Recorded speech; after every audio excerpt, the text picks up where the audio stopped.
Welcome, La Familia. Yes, to my peeps, my friends and foes alike. Welcome. Thank you for joining me. Thank you for visiting.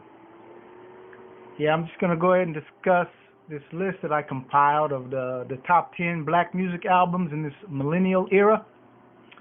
And before we get started on the list, I just want to, just give a background of what I was thinking when I came up with this list. Being that, we're talking about the new Millennial era here. And I'm a person who's basically, spanned multiple generations of pop culture, multiple eras. I've seen, from bands of the soul bands of the 70s and the funk and, where musicianship was at a premium. It was live instruments, none of these, programmed apps and beats and all that type of stuff. So that era, the birth of hip hop, the growth of hip hop, the peak of hip hop, the transition of hip hop into this new era, seen all of that.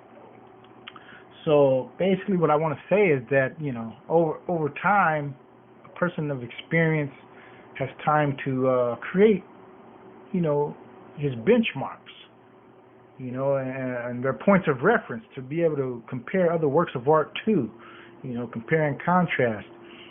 So in today's era, it's like a lot of the millennials, kind of feel like this is this is it. This is the ultimate. This is like the time. We got the internet, which they're claiming, putting claim to, even though they had nothing to do with creating it. We got the internet, we got social media, all this type of things, and this is all that matters. And there's a whole era before that created the standards of what true artistry is. So by knowing that, by knowing the culture of black music, by understanding it and appreciating what makes it click, what makes it thrive, you can create and set those benchmarks of the works previous that gives you that standard, that high elevated standard. It's like a analogous to a wine taster or a food connoisseur. They have to develop their palate. They have to expand their taste buds in order to really appreciate what they're ingesting. So similarly, this is what we do with music when we break it down like this. So that's just it. But we're just going to break down the top 10 black music albums, of the millennial era. And black music is a big force in pop culture. It's very trend-setting, as always has been. A lot of the standards of today in popular music come from black music. That's just not even a question. Yeah, you can follow me on Twitter, at QSater, and then I'll attach a link below so you can connect to my new blog. I'll also be posting this presentation. It'll be like in a essay form on my blog, Green Banana Blog. Yeah, as well. Without further ado, also we want to talk about this criteria, that I go by, that I kind of judge these things by, and it's basically like an overall package, an overall presentation, production. Your production has to be top notch, right? It's got to be top tier production, from the beats, the musical arrangement, the elements that you're introducing. Are you basically changing the game? Do you have any kind of impact on the direction of the music and influencing like others? That type of impact is key. Your lyrical substance, songwriting is key. You got to have a great song. Always has meaningful lyrics. It's not just superficial or bubblegum type lyrics. It has some sort of meaning, a lot of duality, and some metaphors, things like that, to where you can relate to it. It can bring you in. The artist talents when they're performing. I mean, do they really sell it as being authentic? Is it genuine? Is it something that you can just feel? Again, can you relate to it? Are they shining with that master production? Is the artist already also shining along with it? And are you transcendent?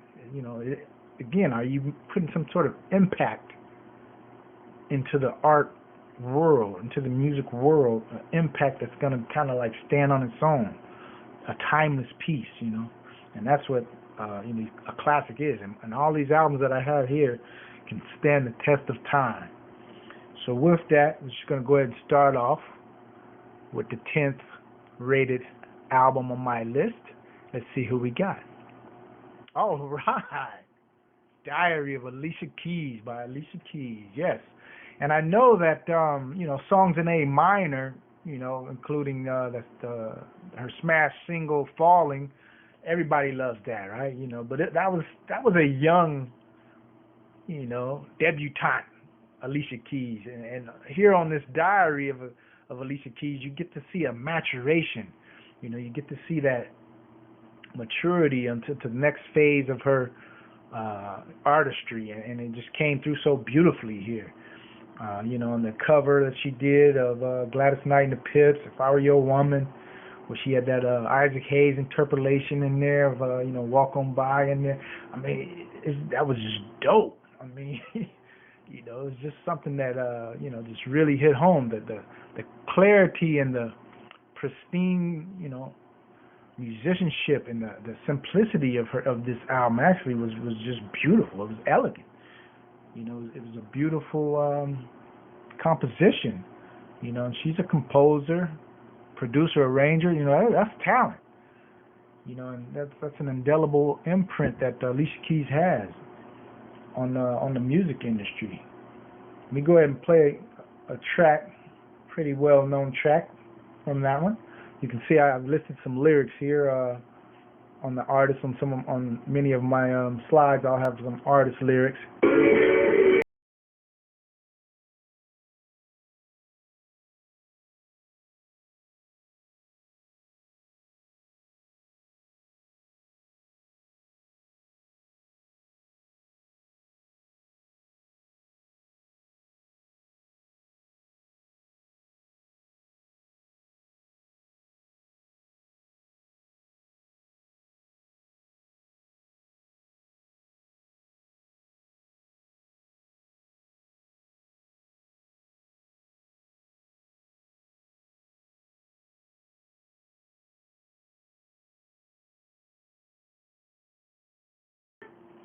I mean, that's just elegant.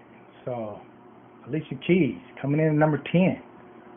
How can you dispute that one? Yeah, that's a gem. Go ahead, Alicia, with your bad self. All right, so next on the list, coming in, number 9. We got the debut of a young pimp, Kendrick Lamar. Good Kid, Mad City. This was like his second album, but his first on Aftermath. And man, to me, this guy is definitely setting the standard for today. He's kind of separated himself from most of these, well, not most of them, from all these rappers out here that are out here now. I mean, this guy is just instant all-timer, man, in my book. I mean, I ain't gonna beat around the bush. I give the cat his props. It's just being real. Knowing the hip hop history, and I've heard all of them. Rakim, to Nas, to Biggie, to Melly Mel, back in the day, Jay-Z, all these cats, Drake, Eminem. I mean, this dude is right up there. So I mean, and coming in with this song, I mean, he had the beats and everything that complimented, his rapping and his energy. And if you don't really buy it, just listen to that "Don't Kill My Vibe" remix, where Jay-Z just comes on there and just rips it up after Kendrick does his first verse. Jay-Z just comes in and just rips it up, and then all of a sudden, second verse, Kendrick was just like, "Oh hell no, I'm gonna just come out here and I got to strike back. I got to take over. This is my shit." And he just knocked it straight out the park. I mean, that right there was just like, a home run. He was just like, he cemented himself as a legend right then and there on that "Don't Kill My Vibe" remix. Check it out. Anyway, coming in number 9, Good Kid, Mad City, Kendrick Lamar. Number 8, Late Registration, Kanye West. Yes. Kanye, yeah, you got a little, beside yourself these last couple of years, messing with them Kardashians, but hey, I'm going to hand it to you, man. You're one of the master producers out there. The one thing about Kanye, his production, you saw tremendous growth from his first LP, that College Dropout, to Late Registration. And to me, yeah, by his third album, Graduation, everybody kind of knew, yeah, what to expect. But that growth from first to second album, from College Dropout to Late Registration, was his biggest leap by far to me. And this album, has so many just dope tracks on it. That was just, it was incredible. His musicianship, the way he hears music and is able to arrange all the elements together and put it together as a composition with the breaks and and everything, the melodies. Kanye, he got it going as far as that. His rapping skills, yeah, his rapping skills aren't the greatest, but what he did on this album was he put so many top-notch collabs in here. Lupe Fiasco, Jamie Foxx, Nas, The Game, Jay-Z. All that added to his great production to where it was just brilliant. So let me just go ahead and bust on a track by Kanye. I got lyrics listed here from We Major, but I'm gonna play something a little different. Here we go.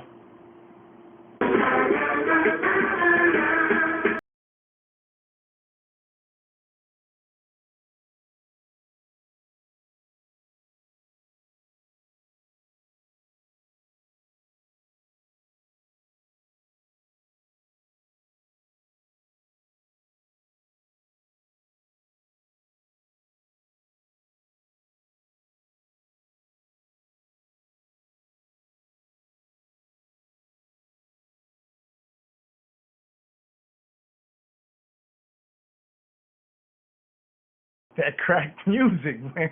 Crack music. You can't abuse it. Yeah, so Kanye coming in number 8, Late Registration. Yeah, I debated whether to put, a couple other ones on there from Kanye. We'll see if they made it too. All right, coming in number 7, we have, a banger, a R&B banger, Pt.1.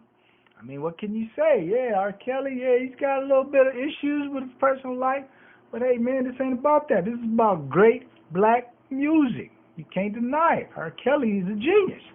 When he gets to doing his thing, how many people out there are a producer, songwriter, composer, arranger?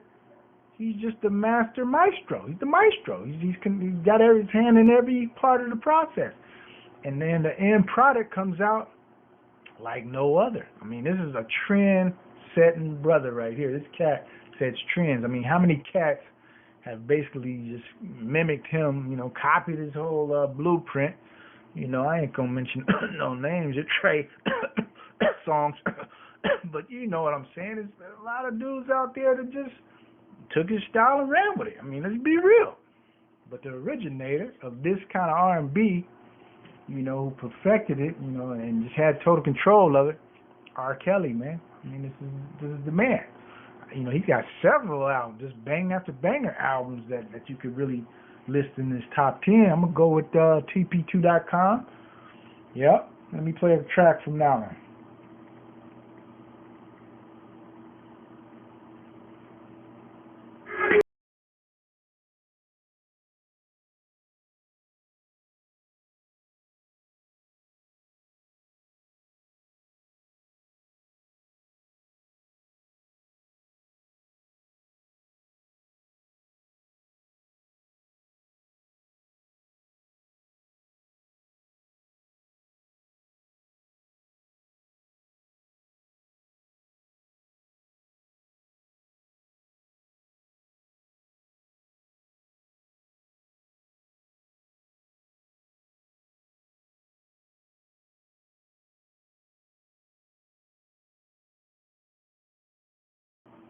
The R, man. Nobody do it like the R, man. Yeah, I like how he put those acoustics in there as he started to grow. You know, he started adding that acoustic guitar and the flamenco guitar, you know, like on Fiesta and all that type of stuff. I mean, that just took it to a whole nother level, man. R. Kelly, man, number 7, TP2.com. Coming in at number 6. Let's see who we got. Did he do it? Oh, man. I mean, how can you go wrong with Outkast? I mean, Outkast, what can you say? I mean, that they defined a whole region. You know, ATL, when I think of ATL, I think the first thing I think of as far as musically, Outkast. I mean, that whole dynamic, you know, with Big Boy and Andre 3000, Organized Noise, and the Dungeon Family. I mean, that sound is just so distinct, so unique to them. And man, they just hit it out the park with Stank On You, man. I mean, that just they took this album like in directions that people weren't even thinking about in hip hop. I mean, they were so innovative and experimental with it. It was like, man, they was bringing back like the rebirth of Parliament or something on this album. They had so much psychedelic stuff and just trend-setting R&B. I had to make up some words, calling it techno soulish and neo funkish, just to try to categorize it, because you couldn't even bound them into a category. And this album here, Stankonia, was the precursor to their big commercial success, because they gained a whole new legion of fans, you know, with this new style that they kind of came up with, you know, on tracks like B.O.B., which was, you know, they had that little punk rock kind of like feel, and that vibe that brought in a whole different audience, you know, a whole different group of fans, you know. And Slum Beautiful, I mean, that Slum Beautiful is such a tight song. I mean, it's just, they had the depth and the creativity that most rap groups, they just couldn't comprehend. This is a trend-setting group for sure, man, and it's nothing like Outkast. Let me go ahead and put a track on by Outkast. This is that Red Velvet. Now see if I can pick the pepper, that was the down. All them numbers like you because they got my back, y'all. All if you want to, but do it with some class, G. Ask you, I got some pussy, you can pass me, nasty. Because on the front, it's you sliding. It's just near, then you'll see me rhyming. Don't get me wrong, got 4 hours to take a distance. You got a bodyguard, I let my nigga know the book. With your cap back, you got blood up on your her hat. Cap, your link snap, you smoke up in your Cadillac, but what, no $4 in the penny. That's funky right there, man. I'm telling you, that's the grade A funk nasty right there. That's what they do. They put that stank on you where you can just feel it. You come out there feeling gritty, grimy, and filthy after listening to this. So stank on you, number 6, Outkast. Going into our top 5, we head down the home stretch. Let's see who's at the 5th spot.